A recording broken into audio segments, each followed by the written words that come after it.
ঈদ আসবে আর সাকিব খানের মুভি আসবে না, সেটা কি কখনো হইতে পারে? সেটা একদম চিরন্তন সত্য ঘটনা, কারণ সাকিব খান মানেই ঈদ, ঈদ মানেই সাকিব খান। এই সুবাদে সাকিব খানের এই বরবাদ আমাদের সামনে নিয়ে আসছে অসাধারণ কিছু, যে অসাধারণ কিছুটা দেখার পরে আমার রিয়াকশন যে ভাই জান ছিলটা কি, পুরাই মাস্টারপিস টাইপের কোনো একখান কিছু। একে তো আমরা সেরকম একখান ফেজ পার করতেছি যেই ফেজটা আমরা আমাদের ইন্ডাস্ট্রিতে খুবই কম দেখছি। সাকিব খান তার প্রত্যেকটা মুভিতে না এক্সপেরিমেন্ট করা শুরু করছে, আর যেই এক্সপেরিমেন্টের বদৌলতে আমাদের ইন্ডাস্ট্রিতে অর্থাৎ বাংলা ইন্ডাস্ট্রিটার নতুন কিছু করার ইচ্ছাটা বা আকাঙ্ক্ষাটা যোগাচ্ছে। ভাইজান লাস্ট কবে অ্যাকশন ধর্মী মুভি বা অ্যাকশন টাইপের মুভির ক্রেজটা দেখছি আমরা? অনেকের মাথার মধ্যে আসবে ভাইজান সাকিব খানের তো মুভি তুফান থেকে। হ্যাঁ, আমি সেটাই বলতে চাচ্ছি ভাইজান, তুফান থেকে সেই ক্রেজটার তৈরি। এই লেভেলের অ্যাকশন ধর্মী টাইপের ক্রেজ ছিল না যে ভাইজান অ্যাকশন হবে, ভাই মাস মাসালা এন্টারটেনমেন্ট কোনো একখান কিছু হবে, এই টাইপের মুভির ক্রেজটা ছিল না। এই অ্যাকশন ধর্মী মুভিটার জন্য ভাই অনেকের প্রশ্ন হইতো যে ভাই আমাদের ইন্ডাস্ট্রিতে তো মালপাতি নাই, হ্যান নাই, তেন নাই, একাকার অবস্থা।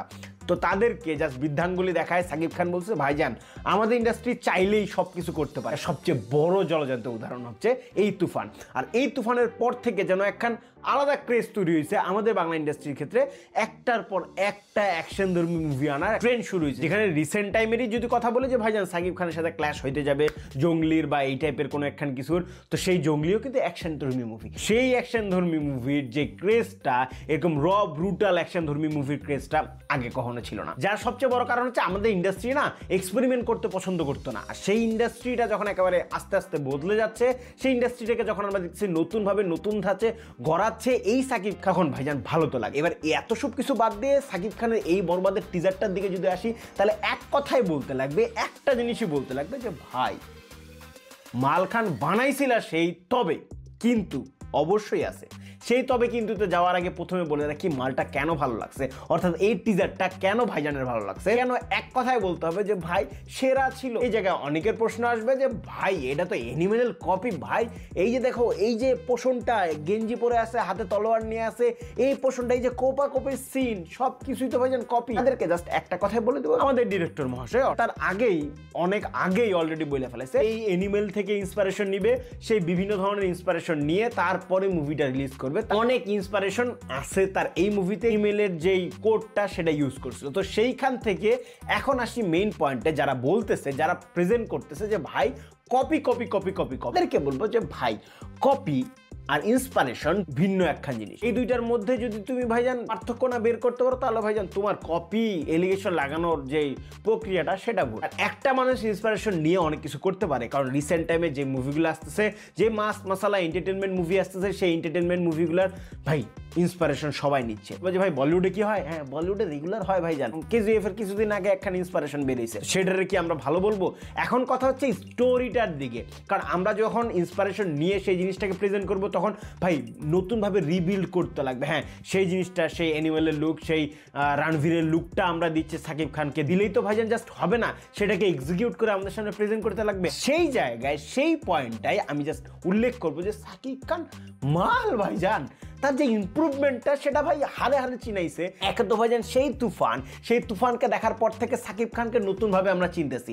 আর সেই সাকিব খান, সেই তুফানের পরে যেই জিনিসটা আমার কাছে চোখ কাটছে বা নজর কাটছে, সেটা হচ্ছে এই বরবাদ। কারণ ভাইজান একে তো লুকটা ছিল মাশাআল্লাহ পুরাই মাখন, লুকের সাথে অ্যাকশন অ্যাগ্রেশন, তারপরে সবচেয়ে বড় বিষয়টা হচ্ছে টিজারটার প্রেজেন্টেশন। হ্যাঁ, যারা টিজারটাকে একটু লক্ষ্য করবে তাহলে দেখবে যে প্রথম থেকে আমাদেরকে নেগেটিভ একখান ভাইব দিচ্ছে, নেগেটিভ ইন্ট্রোডাকশন দিচ্ছে সাকিব খানের, সেই সাসপেন্সটা বিল্ড করতেছে আমাদের মাঝে।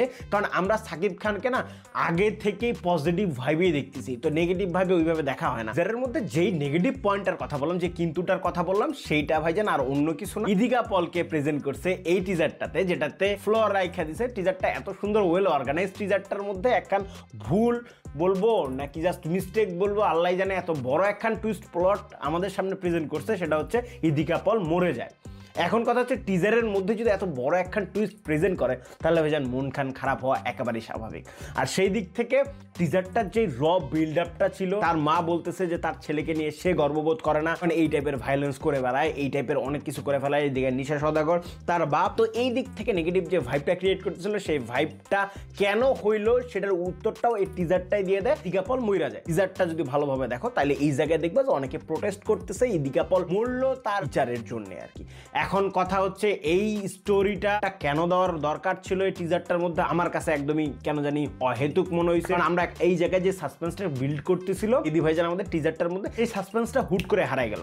কারণ আমাদেরকে বিল্ড করা ছিল যে ভাই সাকিব খান ব্যাড এজ একখান ক্যারেক্টার, যে ক্যারেক্টারটা কাউরে গুনে না, এই জায়গায় মাইরা বেলা ওই জায়গায় মাইরা বেলা। এখন প্রশ্ন খান হচ্ছে কেন মাইরা বেলায়, আর সেই যে একদম ভায়োলেন্স আকারে ঘুরে বেড়াচ্ছে, সেই ভায়োলেন্স আকারে ঘুরে বেড়াচ্ছেটাই কেন, সেই কেনর উত্তরটা আবার যখন টিজারটাতে দিয়ে দেয় তখন তো ভাইজান বলার কিছু থাকে না। অবভিয়াসলি টিজারটার মধ্যে সবগুলা রিভিল করে নেই, তবে শেষের দিকে যিশুর যে ক্যারেক্টারটা রিভিল করছে সেটা জাস্ট এনাফ ছিল আমার কাছে বুঝানোর জন্য যে ভাই মাল একখান জিনিস আসতেছে।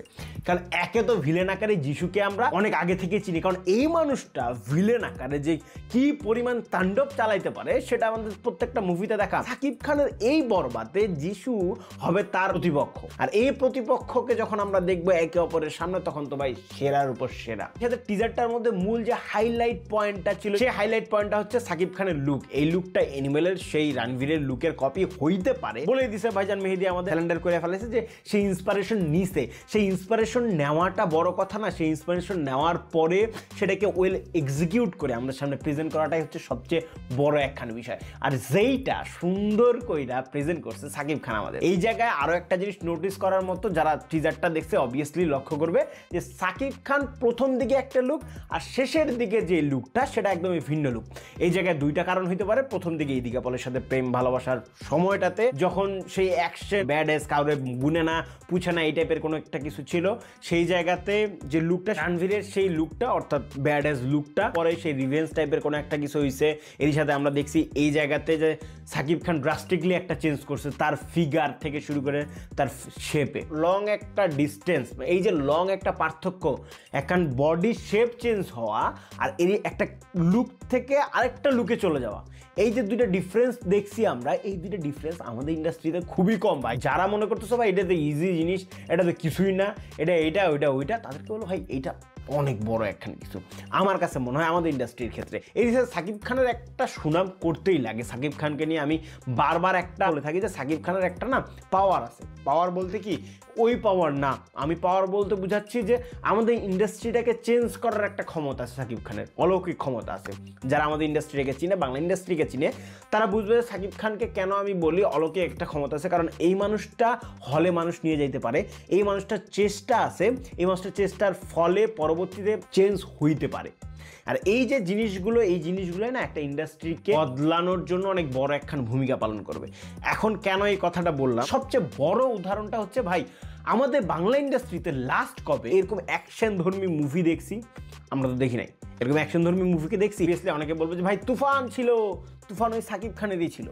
তো ওই যে চেঞ্জটা, এখন ওই চেঞ্জের বদৌলতে সিয়াম আহমেদের জঙ্গলি, ওই চেঞ্জের বদৌলতে আরও আসছে আরফান নিশোর অ্যাকশন। তো এই যে অ্যাকশন জনরাগুলা, যেই জনরাগুলা আমাদের বাংলা ইন্ডাস্ট্রির যে ডিরেক্টর বলি প্রডিউসার বলি হাত দিতে ভয় পাইতো, কারণ সফল হবে কি না, এটাকে দিলে মানুষ দেখবে কি না, এই যে একখান প্রশ্ন নিয়ে ঘুরতো, সেই জিনিসগুলো না সাকিব খান বদলাই দিছে। এখনকার সাকিব খান পুরোটাই ভিন্ন একটা সাকিব খান, যার বদৌলতে তার মুভির সুনাম প্রত্যেকেই করতেছে। আমি আমার নিজের কথা বলি, আমি সাকিব খানের মুভি খুব কম দেখছি আগের মুভিগুলো, বাট রিসেন্ট টাইমে যে চেঞ্জ হচ্ছে, যে ড্রাস্টিকলি সে ইমপ্রুভমেন্ট করতেছে প্রত্যেকটা মুভিতে, সে দেখানোর চেষ্টা করতেছে সে চাইলে পারে সব কিছু করতে, সেটাই এনাফ আমাদের ইন্ডাস্ট্রির জন্য, সেটাই এনাফ এই বাংলার জন্য। আর সাকিব খানের বরবাদের এই টিজার খান আমার কাছে ওয়েল অর্গানাইজ লাগছে, জাস্ট খান্তি লাগছে যে ভাই স্টোরিটা না রিভিল করে দিলে আমার কাছে ভালো লাগতো। কারণ এই দীঘাপল মরে যাবে সেটাকে যদি সাসপেন্সের মধ্যে রেখে দিত তাহলে ভাই যান অনেক বড় একখান কিন্তু তৈরি হয়ে যেত যে সাকিব খান কেন ভিলেন হইলো, বা সাকিব খান এরকম কেন তাণ্ডব চালাচ্ছে, এই যে কেন যে চিন্তা ভাবনাটা সেটা মাথার মধ্যে ঘুরতো। বাট এখন প্রশ্নটা উত্তরটা দিয়ে দেওয়ার কারণে না সেই মাথার মধ্যে সে কেন উত্তরটা ঘুরতেছে না। ইন ডিটেলস তো বকবক করবো, আরো কিছু ড্রব্যাক ছিল। কারণ হচ্ছে ভাই এই টিজারটা তো ওয়েল অর্গানাইজ হয়েছে, তবে টিজারটার কোয়ালিটিটা আমার কাছে মনে হয়েছে একটু ডাউন।